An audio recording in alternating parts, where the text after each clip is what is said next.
You're right, this cabbage looks really nice near these sweet potatoes. I really love that. Oh wait, what was that? Hey, what's going on everyone? My name is Zayden and you're watching Reap What You Sow Gardening. In this video, I'm going to be showing you our whole garden and just the whole homestead. Let's do this. But if you're new to the channel, which probably the majority of you are, please consider subscribing and hitting the like button. If you have any questions, feel free to put them in the comments below. And always, back to the video. And yes, I did go ahead and we're standing in the food plot right now. I weeded it yesterday.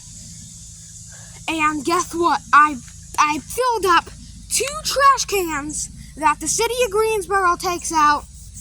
No, city of Greensboro just takes out that one. They're too lazy. They take the yard waste one, but they don't take the trash one. And it's the trash company that's picking them up too.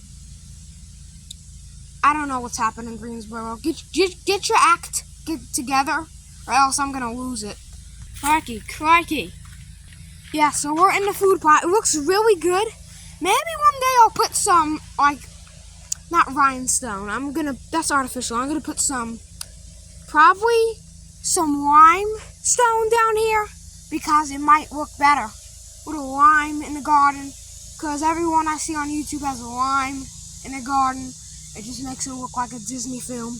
And also, speaking of YouTubers, I was watching TV last night like I always do, and I was looking up the Musa Basjoo banana and how to grow it, because it's cold hardy. It grows here in Zone 7B as well in North Carolina.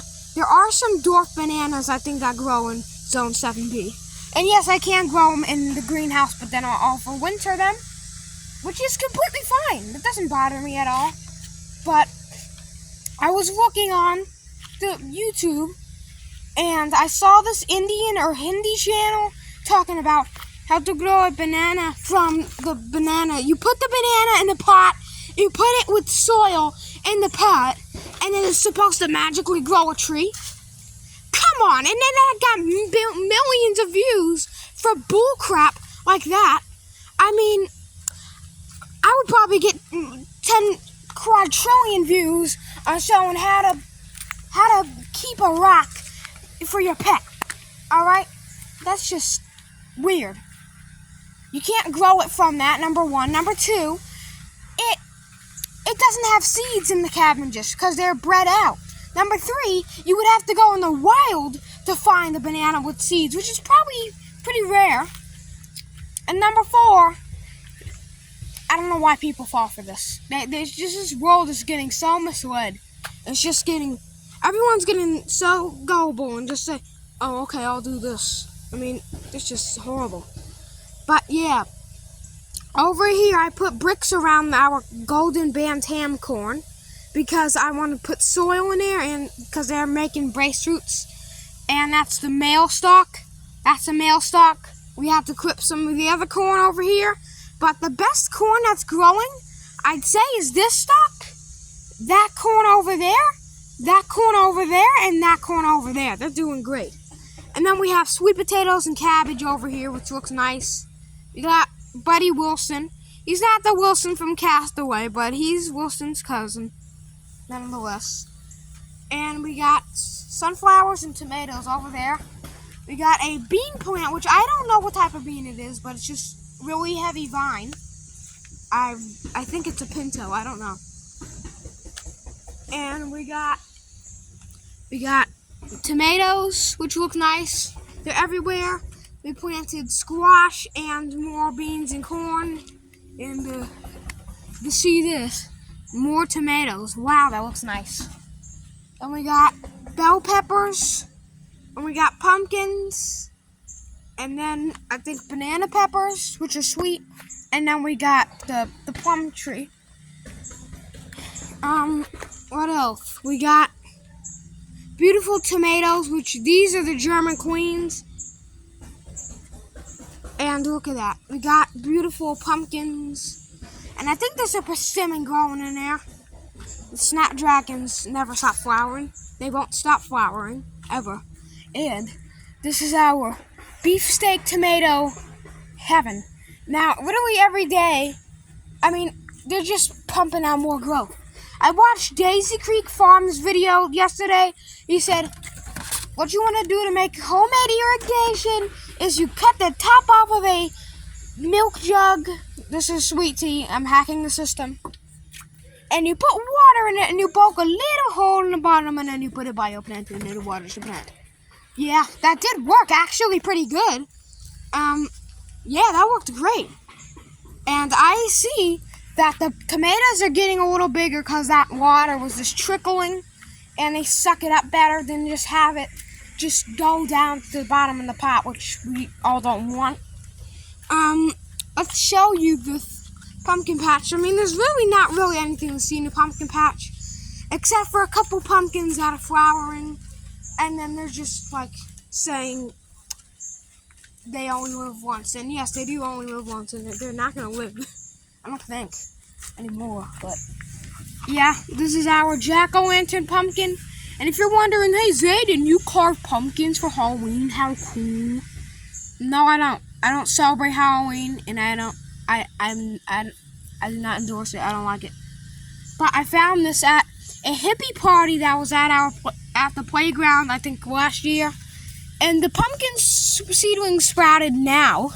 So I took the plants and planted them, and they're doing better than ever. And we got watermelon. I did plant a couple more watermelon seeds. I don't know where they went. Oh yeah, they were in there. They sprouted, but hopefully they'll grow good. And we got a tomato that is,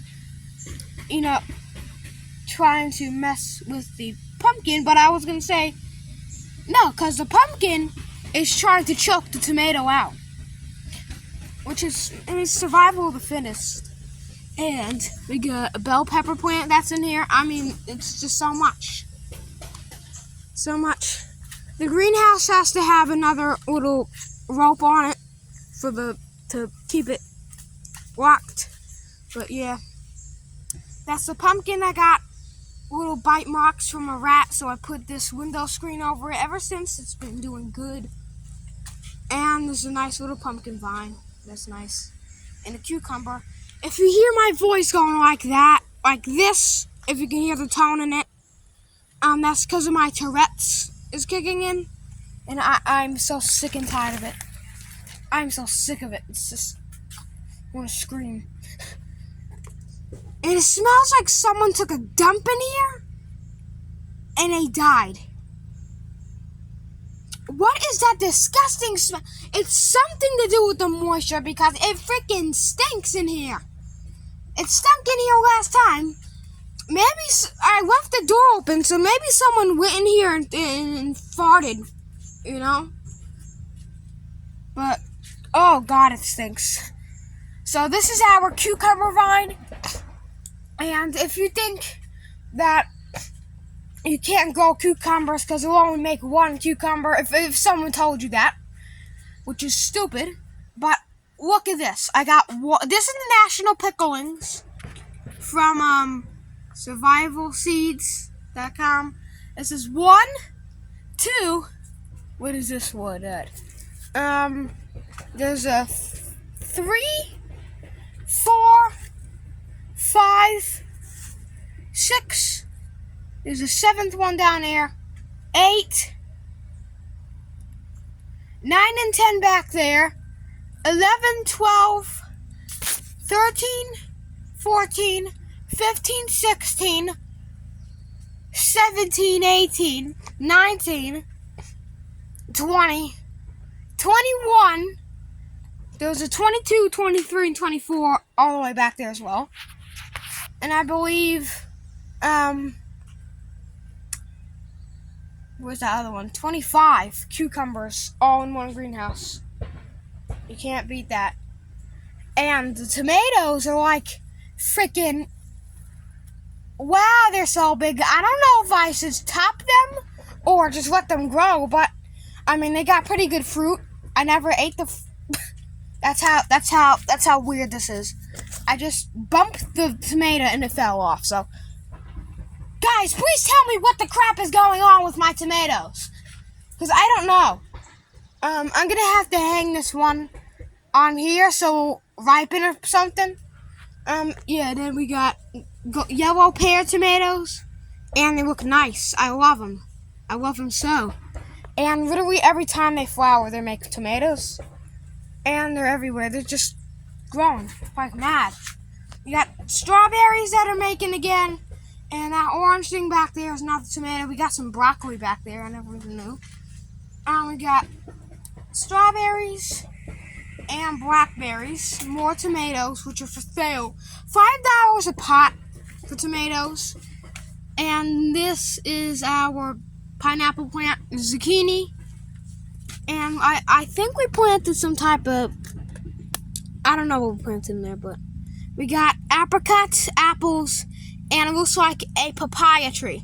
If you're wondering, yeah, what good old papaya. Some people think of the North American pawpaw, which I gag my intestines out because it looks disgusting and it probably stinks and tastes disgusting. I am not going to try growing it, even though people say, oh yeah, you should grow it. I know, like Deep South Homestead live streams and all that stuff. I say, you know what, I'm not going to grow it. I'm not going to grow it. It's just, it looks like vomit. The inside looks like someone pissed on yogurt because it's yellow and like rotten looking. That's when you're supposed to eat it. I'm like, no thanks, I'll just eat an unripe persimmon for now, which everyone knows that's the worst thing on planet Earth to put in your mouth. But yeah, we got apples, apricots, and a papaya tree. We got figs and I think this is a bell pepper. Yeah, that's a bell pepper. We got corn, eggplant, a pumpkin, and then there's another eggplant in there. And this is our orange tree. And ever since I put it in this bucket, I don't know how big the bucket is, but it says it goes up to 13 liters. This orange tree is absolutely astonishing. It's beautiful. Now that's the most successful